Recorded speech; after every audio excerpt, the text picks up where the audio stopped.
friend from work. Incredibly, Thor Love and Thunder is just 3 months from release, and yet we still know so little about the film. In fact, of all the films on the Marvel Studios 2022 release docket, it remains by far the most elusive and most secretive of all the films. So I thought it'd be cool to take a look at 8 tidbits, teasers and things that we do know that managed to squeak past the Marvel snipers to find out what Taika may have in store for Thor and his buddies in this latest outing of the God of Thunder. So without further ado, stay tuned for 8, maybe 9 tidbits and facts about Thor, Love and Thunder. Let's get going.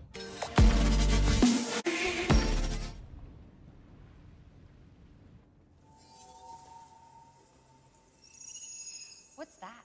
One of the earliest scoops that we got for Thor Love and Thunder is that it would see the return of Natalie Portman, reprising her role as Thor's love interest and friend from the previous films, Jane Foster.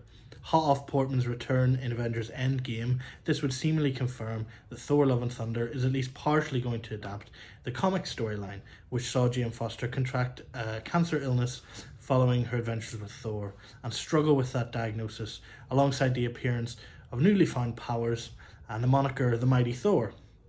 This is seemingly reinforced by appearances of Natalie Portman at various conventions holding the famous hammer Mjolnir, and of course we've had plenty of leaked imagery since then showing her in full armour with what looks like a cracked but repaired hammer. If you know Taika and you've followed his films previously, you know that he is an absolute master at balancing the emotional alongside the funny, and I think there's a huge opportunity here for him to tell a delicate, emotional, heartbreaking story alongside a hilarious adventure and dealing with the consequences of that illness. If you've seen films from Taika Waititi such as Jojo Rabbit or other films he's made in the past, you know that he can strike that heartbreaking balance. I, for one, am really excited to see what we get from Jane's return in Thor Love and Thunder, and I can't wait to see where the storyline takes us.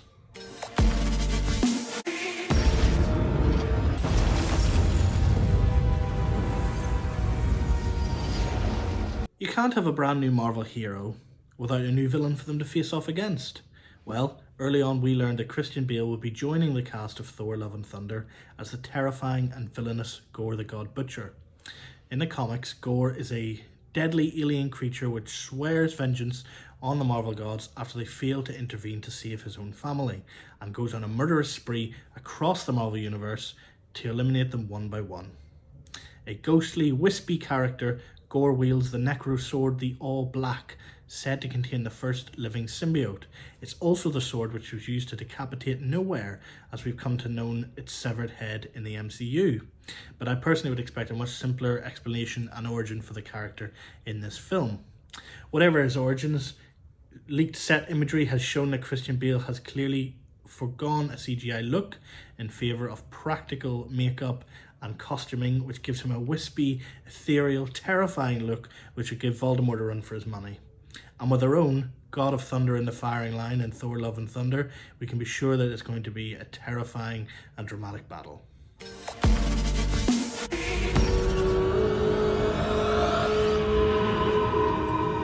After taking up the mantle of King of Asgard at the end of Avengers Endgame, Valkyrie will be returning this summer in Thor Love and Thunder as the leader, and it has to be said king.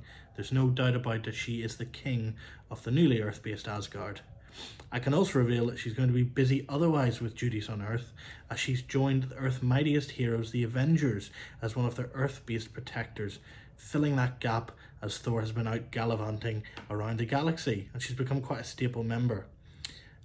So we will see her pop up in a few other projects this year. I'll let you figure out what they're going to be, but we will see her as part of the Avengers roster properly. Some more gossip for you. Valkyrie's also been rumoured to find love in this film. As she talked about in Avengers Endgame, she wants to find her queen to her king. There's plenty of candidates. Most of the speculation has been around Lady Sif, or possibly even Jane Foster herself. But I've heard significant rumours that it might be our very own Carol Danvers that's teaming up as part of the newest power couple in the Marvel Universe.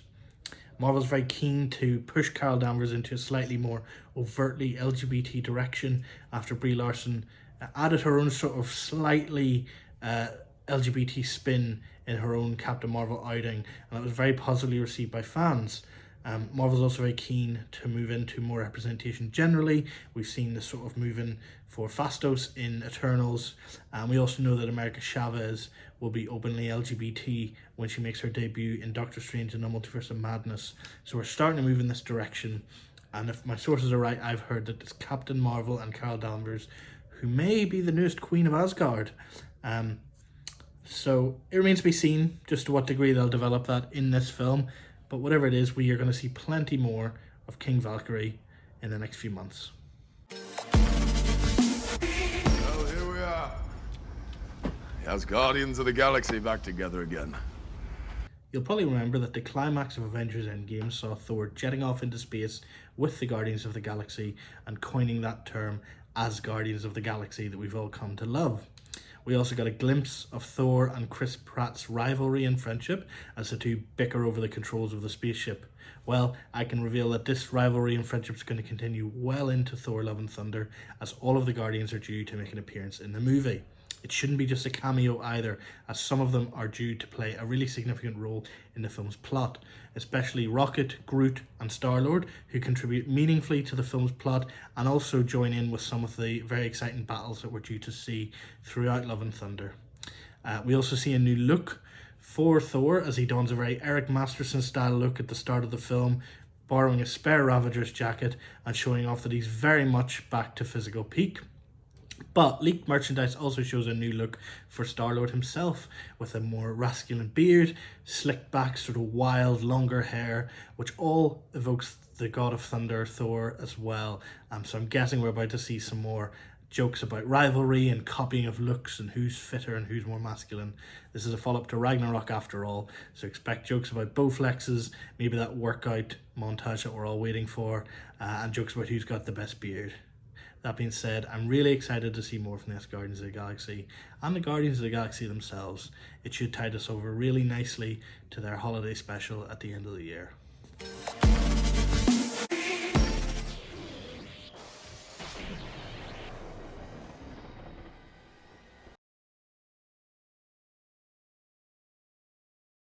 Not a huge amount to say here, but some rumours earlier in the year suggested that Thor Love and Thunder was going to host a raft of crazy cameos, including some mutants and X-Men showing up.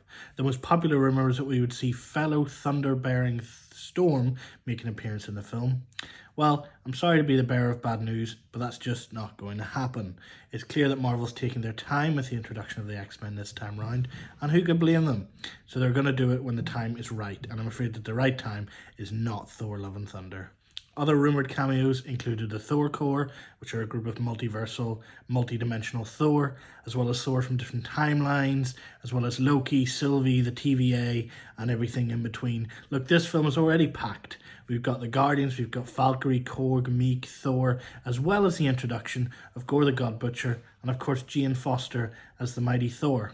You wanted more? Is that everyone? But you wanted more? Received a vision from the Panther Goddess bust. Speaking of more, however, there's one thing we are going to see more of in Thor, Love and Thunder, and that's more of the Marvel gods. We've already met many gods in the Marvel Universe, in Thor films themselves, such as Thor and the rest of the Asgardian royalty. And Moon Knight has just recently introduced us to a whole other host of deities, including Amit, Khonshu, and many others. Well, I can reveal that we're set to see even more gods in action in Thor, Love and Thunder. We're going to get far more from the Black Panther's Panther Goddess Bast, and I can also reveal that Russell Crowe has joined the cast as Zeus, the Greek god. So, rumours point to appearances from even more gods, possibly even an appearance and a visit to Valhalla. So I can tell you we're going to see a lot more from the gods of the Marvel Universe as Gore makes his bloody and murderous rampage across the universe.